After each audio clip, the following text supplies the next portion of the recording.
you would think that they must also believe that Jesus raised himself as opposed to God raising himself, right? How do they get out of this? How do they wiggle out of this one? Well, let's look at their commentary notes on the side here that I've got pulled up from this website, and we'll see how they wiggle out of it. Their footnote to John 2:19 reads this way. Let me read from this section over on the right side of their screen. It says, tear down this temple and in 3 days, let me do this. Tear down this temple and in 3 days I will raise it up. All right, here's what they have to say. Only John records these words spoken by Jesus. The Jews thought that he was speaking of the temple at Herod. At Jesus' trial, the prosers quoted and distorted his words. They have some scriptures. As shown at John 2:21, Jesus was using figurative speech. I agree with what they're saying so far. He was comparing his anticipated death and resurrection to the demolition and reconstruction of the temple. Listen to what they say next. You ready for it? Here's how they get out of it. Although Jesus said, I will raise it up, the scriptures clearly show that it was God who resurrected him. And then they give some scriptures. And that's it. They stop.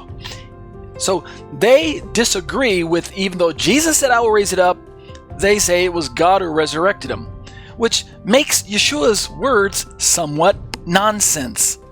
See what I'm saying? In my opinion, they really cheapen what Yeshua is trying to explain here. The words of the Master get downplayed as if to say, well, maybe Yeshua wasn't quite understanding that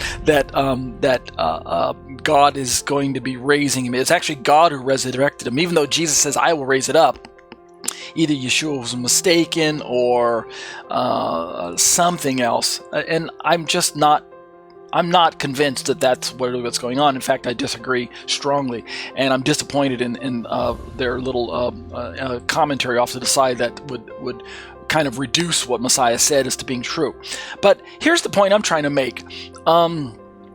Later on, they're going to there's a passage in John 10 that we're going to look at here. In fact, let's just jump over to it right now.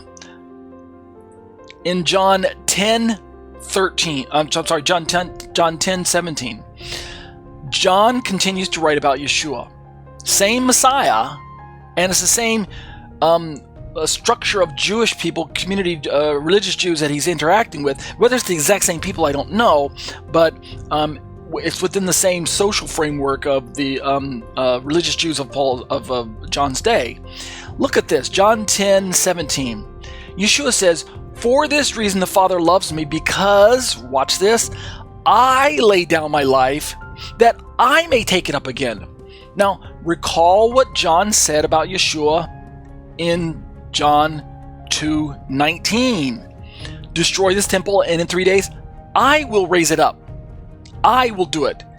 Does Yeshua say that God, my Father, is going to do it? He doesn't say that. And yet the Jehovah's Witnesses want us to believe that even though Jesus said, I will raise it up, it's actually God who actually is doing it.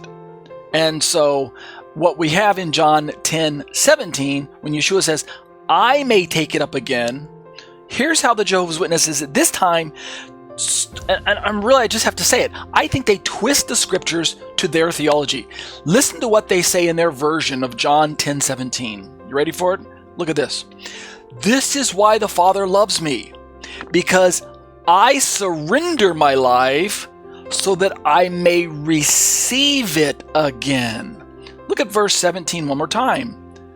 I surrender my life so that I may receive it again? Is that what John said in your standard Christian version? Look at the Christian version again. I lay down my life. They say surrender. I'm fine with that part. But it's the last clause. In your most Christian version, it says that I may take it up again. But in your Jehovah's Witness version, it says, so that I may receive it again. In fact, verse 18 continues. In your standard Christian version, it says, no one takes it from me, speaking about his life, but I lay it down on my own accord. I have authority to lay it down, and I have authority to take it up again. This charge I've received from my Father.